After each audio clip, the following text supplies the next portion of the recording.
خاموشی برقرار رہی۔ وہ قریب چلی گئی، اس نے آنکھوں سے بازو ہٹایا مگر منظر دھندلا گیا۔ میں سعدی کی طرف جاؤں؟ اسے جھجکتے ہوئے پوچھا۔ 1000 دفعہ منع کیا ہے، مجھے اپنی شکل نہ دکھایا کرو۔ جانے کون سے جذبے کو وہ غصے کے پردے میں چھپا رہا تھا۔ نور کی آنکھیں حیرت سے پھٹنے لگی۔ دور ہو جاؤ میری نظروں سے، آؤٹ! وہ منہ پر ہاتھ رکھ کر بھاگی تو بی جان سے ٹکرا گئی۔ وہ اس کی سفارش ہی کرنے آ رہی تھی۔ نور، نور! وہ پکارتی رہ گئی مگر وہ انسنی کرتی بھاگ گئی۔ ان کا پروگرام اب اذلان کی کلاس لینے کا تھا۔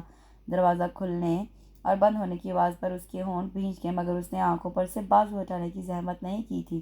میں نے کہا ہے نا مجھے اپنی شکل مت دکھایا کرو! اس کی زبان سے نکلتے لفظ بی جان کو ساکت کر گئے۔ نفرت ہے مجھے تم سے، اس لیے وہ تم سے شادی نہیں کرنا چاہتا تھا۔ اس کے منہ سے نکلتے انگارے بی جان جیسی مضبوط عورت کو لڑکھڑا گئے۔ اگر وہ سہارا نہ لیتی تو اب تک گر جاتی۔ یہ وہ کیا کہہ رہا تھا؟ وہ ایسا کیسے کہہ سکتا تھا؟ او میرے خدا، یہ سب کیا ہے؟ ان کا سر گھوم رہا تھا اور وہ جو سمجھ رہا تھا کہ وہ ابھی تک اس کی ڈانٹ سننے کے لیے کھڑی ہے، آنکھوں پر سے بازو ہٹائے تو برف کی سل بن گیا۔ وہ اسے اتنی بے یقینی سے دیکھ رہی تھیں جیسے انہیں اس کے اذلان ہونے پر شبہ ہو۔ کیوں نفرت کرتے ہو اس معصوم سے؟ ان کے ہاتھ پاؤں ٹھنڈے ہو رہے تھے۔ وہ سراپا حیرت تھی۔ بی جان وہ ایک دم ان کے قریب آ گیا اور ان کے ہاتھ تھامنے چاہے مگر انہوں نے جھٹک دیے۔ مجھے میرے سوال کا جواب چاہیے اذلان۔ بی جان میں وہ ویسے ہی۔ اس نے پھر سے انہیں سہارا دینا چاہا مگر وہ 2 قدم پیچھے ہٹ گئی۔ اندر داخل ہوتی نور کے لیے اندر کا منظر حیران کن تھا۔ تم بتاؤ نور، کیوں کرتا ہے یہ تم سے نفرت؟ بی جان کا سوال اس کی سانسیں روک گیا۔ کس نے کہا آپ سے؟ ایسی تو کوئی بات نہیں۔ وہ نظریں چرانے لگی۔ کاش جھوٹ ہوتا! وہ وہیں کرسی پر ڈھہ گئی۔ کئی منظر آنکھوں کے سامنے لہرائے جس میں نور کے آنسو، اس کی اداسیاں رقصاں تھیں۔ وہ بھی بے جان سے ان کے سامنے گر گئی۔ میں نہیں جانتی بی جان مگر اب میں تھکنے لگی ہوں۔ آج اذلان ہی بتا سکتے ہیں کہ یہ مجھ سے اتنی نفرت کیوں کرتے ہیں۔ نڈھال و دل گرفتہ سی آواز انہیں اور بھی افسردہ کر گئی۔ انہوں نے اس کے سر پر ہاتھ پھیرا، دھیرے سے نور کا سر اپنے گھٹوں سے الگ کیا اور کڑے تیوروں کے ساتھ اذلان کی طرف بڑھی۔ مجھے جواب چاہیے اذلان، کیوں برباد کی تم نے میری بچی کی زندگی؟ وہ اس کا دل ہلا رہی تھی۔ جو سچ آپ نے ہم سے چھپایا وہ میں برسوں پہلے جانتا ہوں۔ بی جان پتھر کی ہو گئی۔ کون سا سچ؟ ان کے لفظوں نے ساتھ چھوڑ دیا۔ یہی کہ نورالعین شاہ میرے باپ کے قاتل کی بیٹی ہے۔ کسی نے پگھلا ہوا سیسا نور کے کانوں میں ڈال دیا۔ کوئی دھماکہ ہوا تھا جس میں اس کا پورا وجود جھلس گیا۔ اس کا باپ میرے باپ کا قاتل؟ خاموش! ایک زناٹے دار تھپڑ اذلان کے لفظوں کو کاٹ گیا۔ اس سے آگے ایک لفظ بھی تم نے کہا تو مجھ سے کوئی برا نہ ہوگا۔ انہیں اپنے اس تھپڑ مارنے پر ذرا بھی افسوس نہ ہوا۔ اس سچائی کو میں نے تم سے اس لیے چھپایا تاکہ تم عزت سے جی سکو مگر تم نے اس کو میری بچی کے لیے ہی ذلت کی وجہ بنا دیا۔ وہ سفید پڑتی نور کو دیکھ کر بولی، دکھ سے بولی، صرف یہی قصور ہے اس کا کہ یہ تمہارے باپ کی قاتل کی بیٹی ہے مگر اصل حقیقت اب میں تمہیں بتاؤں گی۔ وہ غصے سے پھنکار تھی، کہیں سے بھی شفیق سی بی جان نہ لگ رہی تھی۔ شکر ہے مولانا صاحب شام میں ہی مل گئے ورنہ کل صبح واپسی ہوتی۔ حویلی میں داخل ہوتے ہوئے بی جان اطمینان سے بولی۔ وہ رقیہ اذلان اور نورالعین کو دم کرانے قریبی گاؤں گئے تھے۔ واپسی میں پہنچتے پہنچتے انہیں رات کے 12:03 کی نور بی جان کی گود میں تھی جبکہ 5 سالہ اذلان کو رقیہ نے گود میں اٹھا رکھا تھا۔ بی جان نور کو مریم کو دینے کے لیے عالم اور مریم کے کمرے کی طرف بڑھ گئی اور رقیہ اپنے کمرے کی طرف۔ سکندر شاہ اپنے کمرے میں نہیں تھے۔ ابھی انہوں نے سوئے ہوئے اذلان کو لٹایا ہی تھا جب بی جان کی دلدوز چیخ نے ان کو حواس باختہ کر دیا۔ وہ دوڑ کر وہاں پہنچی۔ سامنے کے منظر نے ان کے ہوش اڑا دیے۔ بیڈ پر موجود مریم کا وجود، بے جان وجود اور نیچے کارپٹ پر پڑے سکندر شاہ کی خون میں لت پت لاش کے ساتھ ہاتھ میں خنجر لیے عالم شاہ نے زمین آسمان ان کی نظروں کے سامنے گھما دیے۔ عالم شاہ تو شکار پر گئے ہوئے تھے، انہیں 2 دن بعد لوٹنا تھا۔ وہ یہاں؟ عالم تم نے؟ بی جان کے لب کپ کپائی۔ یہ میرا بھائی نہیں تھا ماں، یہ وہ آستین کا سانپ تھا جسے ہم دیکھ ہی نہ پائے۔ میری بیوی میرے ہوتے ہوئے بھی اس غلیظ انسان سے ڈرتی رہی، اس کی بری نیت کو چھپاتی رہی، صرف اس حویلی کی عزت کی خاطر، اور آج اس نے اس کی عزت کے لیے اپنی جان دے دی۔ ان کے لفظوں میں آنسوؤں کی آمیزش تھی۔ مرنے سے پہلے اس نے مجھ سے آخری خواہش کی تھی کہ میں اس کے قاتل کو معاف کر دوں۔ وہ دونوں ساکت کھڑی رہیں، اور میں نے کر دیا ماں، معاف کر دیا مگر مرنے کے بعد تاکہ میرا خدا بھی اسے معاف کر دے۔ وہ اب اور شدت سے رونے لگے۔ بھابھی! انہوں نے رقیہ کو پکارا، آپ بھی مجھے معاف کر دینا۔ وہ رقیہ کے قدموں میں بیٹھے مگر ان کے جامد وجود میں کوئی حرکت نہ ہوئی۔ آپ دونوں مجھے معاف کر دینا۔ وہ وہیں سے ماں کو دیکھنے لگے۔ خنجر ابھی تک ان کے ہاتھ میں تھا، خون سے بھرا ہوا۔ مومنہ بیگم کی پلکوں میں ارتعاش ہوا مگر وہ کچھ لمحوں کی تاخیر ہو گئی۔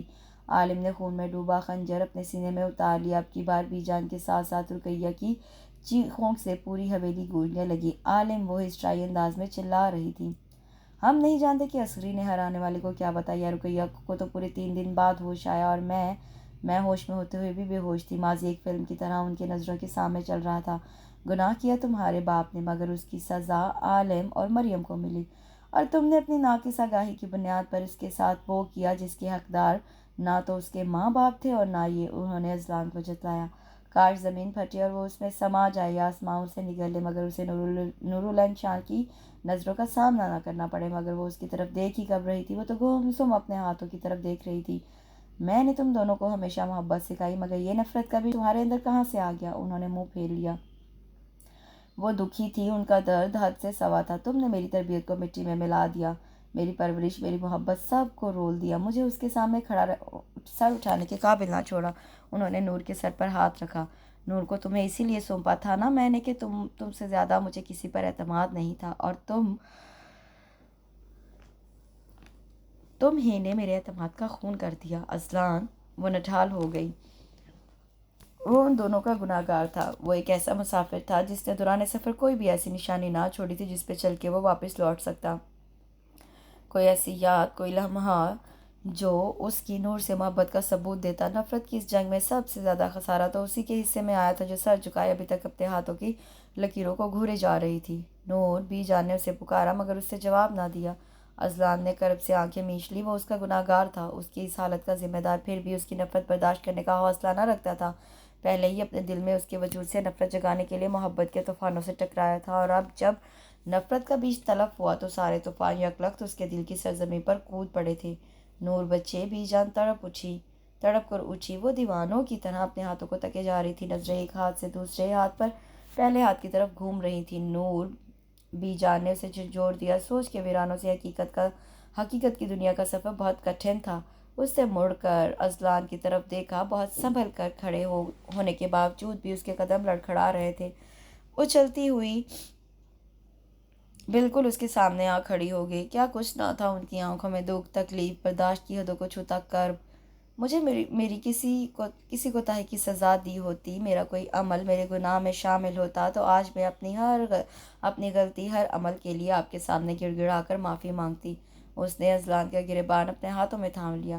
پہلی بار وہ اس کے اتنا قریب آئی تھی، مگر ہر احساس، ہر جذبے سے عاری ہو کر میری کوئی لغزش میری سزا کا باعث ہوتی، پھر بھی آپ حق پر ہوتے۔ لیکن اگر قصور میرے باپ نے کیا بھی تھا تو اس کی سزا آپ مجھے کیسے دے سکتے ہیں، میری زندگی کیسے برباد کر سکتے ہیں؟ ایک جھٹکے سے اس نے اذلان کا گریبان چھوڑا۔ نور، میری بات، وہ گڑ گڑایا، بہت نفرت ہے نا آپ کو مجھ سے؟ نور، تم، اتنی نفرت کہ میری شکل بھی دیکھنا گوارا نہیں ہے۔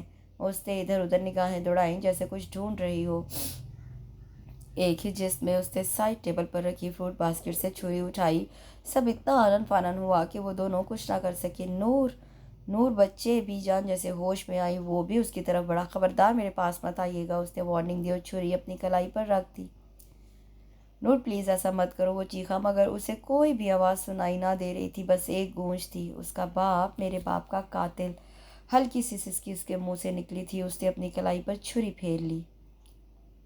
اسپتال میں اس نے 8 دن کس طرح گزارے یہ وہی جانتا تھا۔ بی جان نے بس اسے اتنا کہا، اگر میری بچی اپنے پاؤں پر چل کر میرے پاس نہ آئی تو میرا مرا ہوا منہ دیکھو گے۔ جب اسے نور کے ہوش میں آنے کی خبر ملی تو سب سے پہلے اس نے بی جان کو ہی بتایا تھا۔ انہوں نے محض ہوں میں جواب دے کر فون کاٹ دیا۔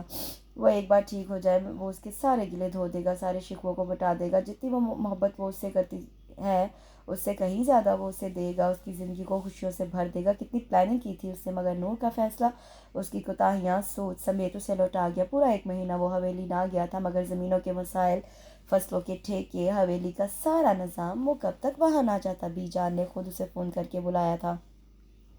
پورا دن گزرنے کے بعد بھی وہ اسے کہیں نظر نہ آئی۔ بالآخر کھانے کی ٹیبل پر اس سے پوچھ لیا، نور کہاں ہے بی جان؟ وہ شہر والے گھر چلی گئی ہے، بلکہ میں نے ہی بھیجا ہے۔ جب وہ تمہارے ساتھ رہنا ہی نہیں چاہتی تو اب میں بھی زبردستی نہیں کروں گی۔ وہ پریشان ہو گیا، مگر وہ وہاں اکیلی، اصلی کو ساتھ بھیج دیا ہے میں نے، پہلے بھی پڑھائی کے لیے اکیلی ہی رہتی تھی۔ اب کیا پریشانی ہے؟ مالی ہے، ڈرائیور ہے، گارڈ ہے، بس ایک کل وقتی ملازمہ کی ضرورت ہے۔ اگر بھجوا سکتے ہو تو بھجوا دینا کسی کو تاکہ وہ اصغری واپس آ سکے۔ لیکن بی جان وہ ابھی بھی مطمئن نہ تھا۔ وہ پلٹ کر ایک طرف وہ پلیٹ ایک طرف کر کے اٹھ گیا۔ پھر سمیہ کو اسی نے وہاں بھجوایا۔ زندگی ایسے دوراہے پر آ گئی تھی جہاں ہر طرف دھول ہی دھول تھی۔ کون سی راہ اسے اس کی منزل پر پہنچائے گی کچھ نظر ہی نہ آتا تھا۔ وہ تھکنے لگتا مگر محبت پھر اسے اس میں نئی توانائیاں بھر دیتی۔ وہ نئی امید کے ساتھ پھر سے فون کرتا۔ اس کا رویہ بھی اسے مایوس نہ کرتا۔ وہ کیا کرتی ہے، کہاں جاتی ہے، پل پل کی خبر اذلان کو ہوتی، مگر وہ موم کی گڑیا پتھر کی سل بن چکی تھی۔ اب آپ کچھ نہیں بولیں گی، وہ غصے سے بولی، اور یہ ابلی پھیکی غذائیں کھاؤں گی؟ وہ نروٹھے پن سے بولی۔ ابلی پھیکی غذائیں؟ اس کی آنکھیں پھٹی۔ یہ جن کو آپ ابلی پھیکی غذائیں کہہ رہی ہیں پوری 2.5 گھنٹے میں بنائی ہیں میں نے، وہ مصنوعی غصے سے بولی۔ اس سے بہتر تھا تم مجھے آدھے گھنٹے میں چکن مسالہ بنا دیتی۔ آپ میری نرمی کا ناجائز فائدہ اٹھا رہی ہیں۔ کھاتی ہیں آپ یا بلاؤں آپ کے ہٹلر پوتے کو؟ اس نے دھمکی دی۔ جانتی تھی بی جان کے کھانے پینے کے معاملے میں وہ اس سے بھی زیادہ محتاط تھا۔ اچھا وہی ہٹلر پوتے جو آپ کی شوہر نامدار بھی ہیں؟ وہ شریر ہوئی اور چمچہ اٹھا لیا۔ ویسے پلان کامیاب رہا، وہ فخر سے کہنے لگی۔ دیکھو نا کیسے سیدھا ہو گیا، میرا پوتا ہے، میں جانتی ہوں اسے۔ وہ ہنس دی۔ ایسے ہی تم نے اسے معاف کر دینا تھا تو تمہیں فار گرانٹیڈ لیتا۔ وہ تائیدی انداز میں سر ہلانے لگی۔ آپ کی میڈیسن کا ٹائم ہو گیا ہے۔ اذلان بی جان کے پاؤں دبا رہا تھا جب وہ ان کی دعاؤں کا الارم لے کر پہنچ گئی۔ تم بھی نا بالکل بھولتی نہیں ہو، انہوں نے منہ بنایا۔ دوائیاں کھا کھا کر وہ تنگ آ چکی تھی۔ اذلان ابھی بھی ان کے پاؤں دبا رہا تھا، بالکل خاموش۔ وہ دوا کھلا کر کمرے سے چلی گئی۔ بس بچے، انہوں نے پاؤں سائڈ پر کر لیا۔ اذلان نے اٹھ کر ان کا کمبل درست کیا۔ میرا اذلان اتنا خاموش تو نہیں تھا، انہوں نے اس کے ہاتھ مضبوطی سے تھام لیے۔ آپ کا اذلان اتنا برا بھی تو نہیں تھا، وہ جبراً مسکرایا۔ کس نے کہا تم برے ہو؟ وہ پوچھنے لگی مگر وہ ان کی گود میں سر رکھ کر لیٹ گیا۔ بی جان وہ مجھے معاف نہیں کرتی، وہ مجھ سے نفرت کرتی ہے اور میں اس کی نظریں دھندلا گئی۔ میں ان آنکھوں میں اپنے لیے نفرت نہیں دیکھ سکتا، اس لیے اس کی طرف دیکھتے بھی نہیں ہوں۔ آج کافی دنوں بعد وہ دونوں یوں بات کر رہے تھے۔ اذلان نے سر جھکا لیا۔ اس سے کہتے کیوں نہیں ہو؟ اس قابل ہوں کہ اس سے کچھ کہہ سکوں؟ وہ مبہم سا ہنسا۔ میں بات کروں نور سے؟ انہوں نے استفسار کیا۔ نہیں بالکل نہیں، میں اسے فورس نہیں کرنا چاہتا۔ اس نے فوراً نفی میں سر ہلایا۔ ایسا کب تک چلے گا؟ میں تم دونوں کو خوش دیکھنا چاہتی ہوں، اذلان اور وہ بھی ایک ساتھ۔ وہ مسکرائی۔ میں نے بہت مشکل سے تم سے زیادہ خدمت گزار بہو ڈھونڈی ہے نالائق، مجھے میری ہنستی مسکراتی بہو واپس چاہیے۔ وہ شریر ہوئی اب کی بار، وہ کھل کے مسکرا دیا۔ کمرے کے در و دیوار بالکل اسی کی طرح تھے، خاموش، پراسرار مگر شاندار۔ جب کبھی وہ حویلی سے باہر ہوتا وہ اس کے کمرے میں ضرور آتی تھی، ورنہ واپس آنے کے بعد وہ پہلے کی طرح اپنے کمرے میں شفٹ ہو گئی تھی۔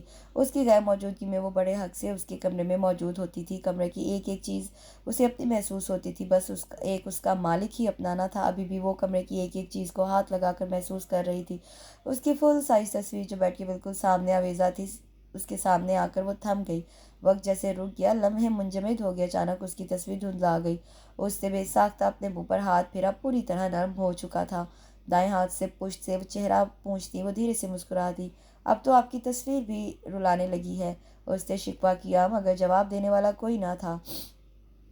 باہر ہوا تیز ہو گئی تھی، شاید بارش ہونے والی تھی۔ بادل بہت زور سے گرجے۔ بیلکنی کا دروازہ کھلا تھا، وہ بیلکنی میں آ گئی۔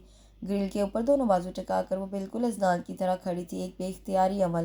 نور نے ہاتھ بڑھایا، بارش کی پھوار شروع ہو چکی تھی۔ ہوا سے بال ادھر ادھر بکھر گئے، ادھر ادھر برستی پھوار اس کے کپڑے بھگونے لگی، مگر وہ اپنے حلیے سے بے خبر وہیں بھیگ رہی تھی۔ اچانک کمرے کا دروازہ کھلنے اور پھر بند ہونے کی آواز نے اس کا دھیان کھینچا۔ وہ چونکی اور چھوٹے چھوٹے قدم اٹھاتی دروازے تک آئی۔ سامنے کا منظر اس کے 14 طبق روشن کرنے کو کافی تھا۔ اذلان اپنا والیٹ اور چابیاں سائڈ ٹیبل پر رکھ رہا تھا، پھر اس نے اپنا کوٹ اتار کر بیڈ پر پھینکا۔ وہ جلدی سے پیچھے ہٹ گئی۔ یا خدا، یہ آج کیسے آ گئے؟ انہیں تو پرسوں آنا تھا۔ وہ گھبرائی۔ باہر جانے کا ایک ہی راستہ تھا جہاں وہ موجود تھا۔ ایک بار پھر دروازہ کھلا، اس نے جھانکا۔ اصغری بوا اندر آ رہی تھی۔ بیٹا کھانا نکلوا دوں؟ نہیں بوا جی، میں فریش ہو جاؤں، بس ایک کپ کافی بھجوا دیں، وہ تھکا تھکا سا کہہ رہا تھا۔ نور کی جان میں جان آئی۔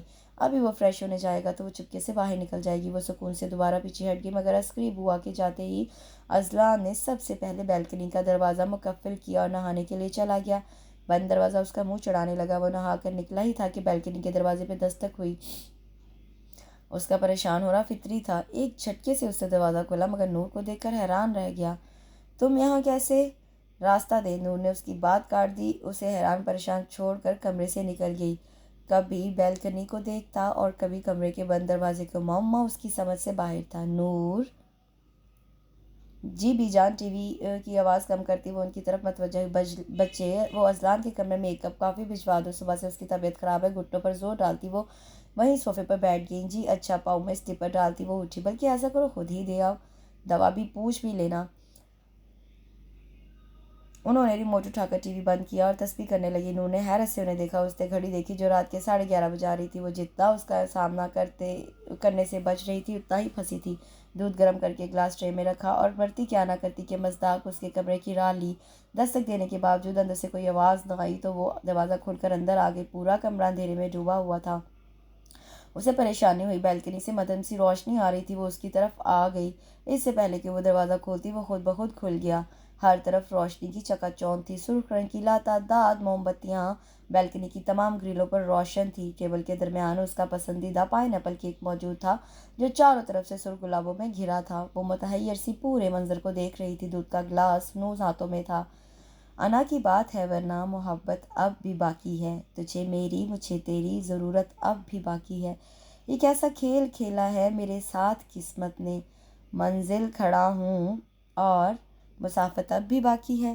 ٹھہر ٹھہر کر نظم پڑھتا وہ اس کے عقب سے نکل کر بالکل اس کے سامنے آ کھڑا ہوا. اس کی نظروں میں موجود محبت نہ تو خواب تھی نہ خیال. وہ پھر بھی اسے ایسے دیکھ رہی تھی جیسے بے یقین ہو. مسکراتے ہوئے آگے بڑھا. دودھ کا گلاس اس کے ہاتھ سے لے کر سائڈ ٹیبل پر رکھا. پھر پلٹ کر اس کے سامنے آ گیا. کچھ کہو گی نہیں. وہ چپ چاپ کھڑی رہی مگر اس کی اب آنکھوں میں نہ حیرت تھی نہ بے یقینی. میں جانتا ہوں نور میں نے بہت دیر کر دی, لیکن کیا اتنی دیر کر دی کہ واپسی کا ہر دروازہ بند ہو گیا ہے. وہ قطرہ قطرہ اپنے آنسوں کو اندر اتار رہی تھی مگر وہ پھر بھی مقابل کو اپنے ہونے کا احساس دلا گئی. میری محبت نے تمہیں آج تک صرف آنسو ہی دیے ہیں نا. وہ افسردگی سے کہنے لگا. میری کوئی دلیل ان کا مداوا نہیں, میرا کوئی ایکسکیوز ان کا کفارہ نہیں. اس کے لفظوں میں نمی گھلنے لگی. نور نے چونک کر اسے دیکھا. جانتی ہو نور, ایک ہی وقت میں کسی سے محبت اور نفرت کا عذاب کیسا ہوتا ہے. وہ ٹکٹکی باندھے اسے دیکھ رہی تھی. میں نے یہ عذاب سہا ہے. نور دھیمے دھیمے بولتا. وہ کتنا پیارا لگ رہا تھا. یہ کوئی نور العین سے پوچھتا جس نے ہمیشہ اس کے منہ سے اپنے لیے انگارے نکلتے دیکھے تھے. مگر اب میں تھکنے لگا ہوں, ٹوٹنے لگا ہوں, تمہارا گناہ گار ہوں اور آج میں تم سے اپنے ہر لفظ ہر رویے کی معافی مانگتا ہوں. وہ اس کی آنکھوں میں نہیں دیکھ رہا تھا. نہیں اذلان, میں نے ایسا کبھی نہیں چاہا کہ آپ مجھ سے معافی مانگیں. میں نے تو آپ کو اسی روز معاف کر دیا تھا جب مجھے آپ کی نفرت کی وجہ معلوم ہوئی تھی. وہ آپ دیدہ تھی. ہاں میں یہ ضرور چاہتی تھی کہ آپ مجھے منائیں, اور اس سے زیادہ میری محبت کی نہ تو کوئی طلب ہے اور نہ ہی کوئی تقاضا. وہ روحانسی ہوگی. میرے لیے اتنا ہی بہت ہے کہ آپ مجھ سے محبت کرنے لگے ہیں. اس نے اذلان کا ہاتھ تھاما جسے اذلان نے مضبوطی سے اپنے دونوں ہاتھوں میں لے لیا. میں تم سے اس وقت سے محبت کرتا ہوں نور جب تم محبت کے ہچے بھی نہیں جانتی تھی. ہاں اعتراف اب کر رہا ہوں. وہ مسکرا دی. آنسوؤں کے درمیان معصوم سے مسکراتے چہرے پر اسے بے ساختہ پیار آیا. کیک کاٹے. آج سے زیادہ خوشی کا دن بھی کوئی ہوگا. ہاں کل ہوگا. وہ مسکرائی. کل کیوں؟ کل میں اپنی برتھ ڈے پر آپ سے زندگی کا پہلا گفٹ لوں گی. وہ اترائی. آپ کا وہ کل شروع ہوئے پورے 9 منٹ ہو چکے ہیں اور یہ رہا آپ کا گفٹ. اس کی مسکراہٹ گہری ہو گئی. نور نے حیرت سے اسے دیکھا. آپ کو میرا برتھ ڈے یاد تھا؟ یاد بھی تھا اور اس کا انتظار بھی تھا, ورنہ آپ کو منانے کا معاملہ اسی دن بھی سر انجام دیا جا سکتا تھا جب آپ بڑے مشکوک انداز میں یہاں پائی گئی تھی. اس نے یہاں پر خاصا زور دیا. نور نے سٹ پٹا کر نظریں گھمائیں. پہلے کیک کاٹے. وہ پوچھنے لگا. پھر میں آپ سے پوچھوں گا کہ آپ اس رات یہاا کیا کر رہی تھی. وہ مسکرا رہا تھا. اس کا یہ روپ نور کے لیے نیا اور انوکھا تھا. جب آپ کی طبیعت خراب تھی تو یہ سب کرنے کی کیا ضرورت تھی. وہ فکر مند ہوئی. میری طبیعت خراب تھی. وہ الٹا اسی سے پوچھنے لگا. ہاں وہ بی جان نے آپ. وہ چونکی. اذلان کی گہری ہوتی مسکراہٹ اس کو بہت کچھ سمجھا رہی تھی. اتنے عرصے سے وہ آپ کا ساتھ دے رہی تھی, اگر آج تھوڑا سا میرا دے دیا تو کیا ہوا. وہ ذرا بھی شرمندہ نہ تھا. یعنی آپ دونوں نے مل کر مجھے بیوقوف بنایا. اسے صدمہ ہوا. سوری مگر ہمیں زیادہ محنت نہیں کرنی پڑی. وہ چڑھانے لگا. مطلب بی جان نے پارٹی بدل لی. وہ شوق تھی. نہیں, 2 پارٹیوں کے بیچ سالس بن گئی. اس نے سمجھایا. منائے ذرا, اب آپ مجھے مانتی ہوں میں. روٹھی روٹھی سی نور کا یہ روپ بھی اسے آج ہی دیکھنے کو ملا تھا. دل تو چاہ رہا تھا اسے اور ستائے, لیکن وہ کس سے اس فائر کیک کاٹیں. اس نے کندھے جھکائے مگر یکدم اس کا ہاتھ پکڑ کر کھینچا.